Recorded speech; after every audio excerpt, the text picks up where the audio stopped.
Dear students, myself Dinesh Kumar Sharma, Physics History in केंद्रीय विद्यालय number 1 Kota. प्रिय विद्यार्थियों, अपनी इतिहास विषय में 3 बुक हैं। उनमें सेकंड बुक का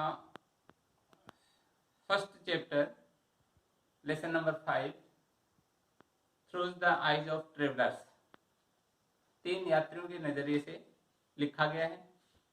इस लेसन का टाइमिंग 10 to 17 सेंचुरी के मध्य का है। हम जानते हैं कि प्राचीन काल से विश्व के अलग अलग स्थानों से अलग अलग लोग घूमने के लिए, अपनी आजीविका के लिए, तीर्थ यात्रा के लिए, विभिन्न उद्देश्यों से एक स्थान से दूसरे स्थान पर ट्रेवल करते थे। तो इसी तरह से मध्यकाल में भारत में विश्व के अलग अलग देशों से बहुत सारे यात्री घूमने के लिए आए थे। उनमें से 3 प्रसिद्ध यात्री जिनका डिटेल वर्णन अपने इस लेसन में दिया गया है through the eyes of 3 travellers में। इसमें हम इन तीनों के बारे में डिटेल से स्टडी करेंगे। फर्स्ट यात्री, मैं पहले आपको इंट्रोड्यूस करवा देता हूं इस लेसन के बारे में। फर्स्ट यात्री अल्बेरोनी। अल्बेरोनी जो कि 11वीं सेंचुरी में आया था। अल्बेरोनी जब आया तो उस समय वो मोहम्मद गजनवी जो शासक था उसके साथ में आया था। उज्बेकिस्तान का रहने वाला था। उसने एक बुक लिखी जिसका नाम था किताबुल हिंद। ये बुक अरेबिक लैंग्वेज में लिखी गई थी। हम इतना जानते हैं कि मोहम्मद गजनवी जो कि मध्य एशियन कंट्रीज का गजनी इसका साम्राज्य था और इसका आक्रमण करना मुख्य उद्देश्य रहा था। इसने भारत पर भी 17 बार आक्रमण किया था, 17 टाइम्स। और सोमनाथ का प्रसिद्ध जो टेम्पल है उसको भी इसने नष्ट किया था। इसी मोहम्मद गजनवी ने जब 1017 में ख्वारिज्म पर आक्रमण किया तो वहां पर ख्वारिज्म का रहने वाला अल्बेरोनी था। इसको बंदी बना के अपने दरबार में गजनी ले आया था। और जब वो भारत आया, कौन? मोहम्मद गजनवी, तो अल्बेरोनी को वो अपने साथ में भारत में ले आया था।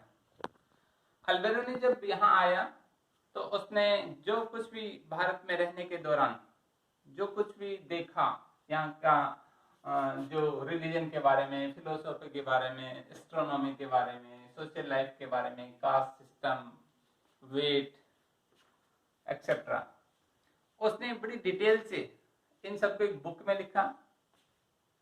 इनकी बुक का नाम था किताबुल हिंद। इसी बुक को हम तारीख उल हिंद के नाम से भी जानते हैं। इस बुक में 80 चैप्टर्स हैं जिसमें डिटेल से जानकारी दी गई है जो हम पढ़ेंगे। सेकंड यात्री है इब्न बतूता। इब्न बतूता तेंजियर नाम का शहर है नॉर्थ अफ्रीका में, मोरक्को नामक कंट्री में, वहां का रहने वाला था। ये 14 सेंचुरी में भारत में आया था। उस समय भारत में सुल्तान मोहम्मद बिन तुगलक का शासन था। तुगलक डायनेस्टी का शासन चल रहा था। जब ये दिल्ली आया सुल्तान मोहम्मद बिन तुगलक के पास, तो मोहम्मद बिन तुगलक ने इसको अपना काजी नियुक्त कर दिया, दिल्ली का न्यायाधीश। ये बहुत बड़ी पोस्ट थी। इस पोस्ट पे इसने कई वर्षों तक काम किया। बाद में कुछ मिसअंडरस्टैंडिंग हो गई थी सुल्तान और इब्न बतूता के बीच। तो सुल्तान ने नाराज होकर इसको कुछ समय के लिए जेल में डाल दिया था। बाद में फिर अंडरस्टैंडिंग अच्छी हो गई तो इसको फिर रिहा कर दिया और इसको चीन में अपने राजदूत के रूप में भेज दिया। इसने भारत में रहने के दौरान जो कुछ भी यहाँ के सिस्टम के बारे में देखा बड़ी नजदीकी से, उसका वर्णन अपनी एक बुक में लिखा है जिसका नाम है रिहला। यह बुक भी अरेबिक लैंग्वेज में लिखी गई थी। इस बुक में स्पेशली जो कुछ उसने स्ट्रेंज चीजें इंडिया में देखी उनके बारे में डिटेल से लिखा।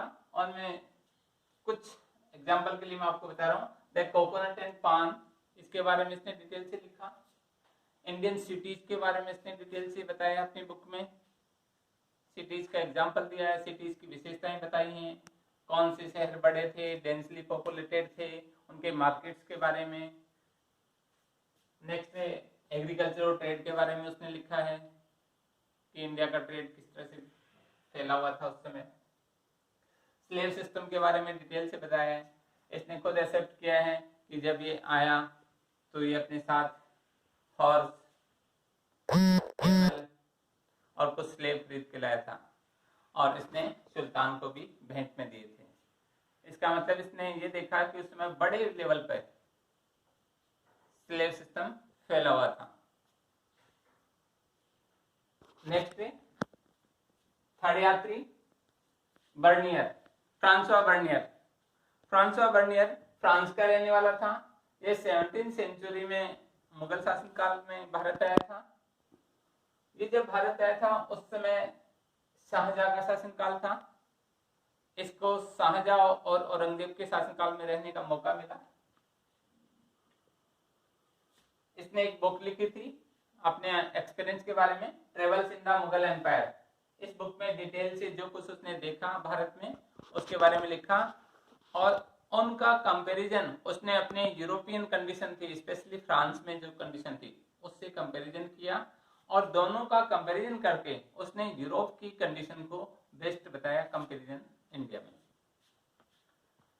इसने स्पेशली ऑनरशिप ऑफ लैंड के बारे में लिखा और ये बताने का प्रयास किया कि इंडिया में जो लैंड है उस पर मुगल एम्परर का अधिकार होता है, किसान के पास प्राइवेट प्रॉपर्टी नहीं होती है, इसलिए किसान लोग उतनी मेहनत नहीं कर पाते क्योंकि उनको पहले से ही पता है कि वो ये जमीन अपने पुत्रों को, अपनी नेक्स्ट जनरेशन को ट्रांसफर नहीं कर पाएंगे, इससे वो मन लगा के उसमें मेहनत नहीं करते थे। तो ये नेगेटिव माना गया है क्योंकि उसने ये बताया कि यूरोप में जो लैंड है उस पर ऑनरशिप है वो पर्सनल प्राइवेट व्यक्तियों के पास होती है और वो उसको ट्रांसफर कर सकते हैं, सेल कर सकते हैं और मेहनत करते हैं। तो उसकी नज़र में इंडिया में जो सिस्टम था वो अच्छा नहीं था, उससे एग्रीकल्चर का डेवलपमेंट प्रभावित हो रहा था। एक उसने लाहौर में सती प्रथा का जो दृश्य देखा, सती प्रथा का, उसके बारे में डिटेल से लिखा है कि उस समय कुछ इलाकों में, कुछ वर्ग विशेष में सती प्रथा की घटनाएं होती थी। उसमें कुछ अपनी मर्जी से सती हो जाती थी, कुछ को जबरदस्ती सती कर दिया जाता था। तो इस तरह से इन तीनों यात्रियों ने अपने अपने नजरिए से जो कुछ भी देखा उसका डिटेल से इस पार्ट में वर्णन दिया गया है। हम लोग वन बाय वन इन सब घटनाओं को डिटेल से पढ़ेंगे। हाँ, एक कॉमन चीज हमें ये समझ लेनी चाहिए कि आखिर यात्री लोग जो हैं वो पहले भी आते थे, अब भी आते हैं, आगे भी आते रहेंगे। इनकी फॉर्म से वो चेंज होती रही हैं। क्यों आते थे स्पेशली यात्री? तो जनरली हम मानते हैं कि एक तो इन सर्च ऑफ वर्क, रोजगार की तलाश में, जैसे आज के दिन भी बहुत सारे इंडियंस हैं वो यूरोपियन कंट्रीज में, अमेरिका में, बहुत सारे देशों में जॉब के लिए जाते हैं, पहले भी जाते थे। ये जो मुगल शासनकाल में बर्नियर आया था ये भी इन सर्च ऑफ वर्क आया था। इसको दारा शिकोह के पर्सनल डॉक्टर के रूप में अपॉइंट किया गया था। बाद में एक स्कॉलर के रूप में इसकी सेवाएं ली जाती रही। दूसरा कारण तीर्थयात्री के रूप में, पिलग्रिम्स के रूप में, आज भी तीर्थयात्रा के रूप में अपने अपने धर्म से संबंधित स्थलों पर लोग जाते हैं, पहले भी जाते थे। तीसरा नेचुरल डिजास्टर, प्राकृतिक आपदाओं से बचने के लिए, ऐसी घटनाएं हो जाती हैं, अकाल पड़ जाते हैं, उनसे बचने के लिए लोग शिफ्ट कर जाते हैं, चले जाते हैं। तो इस तरह से इन यात्रियों ने, तीनों ने जो कुछ लिखा वो हम इस लेसन में पढ़ेंगे। धन्यवाद।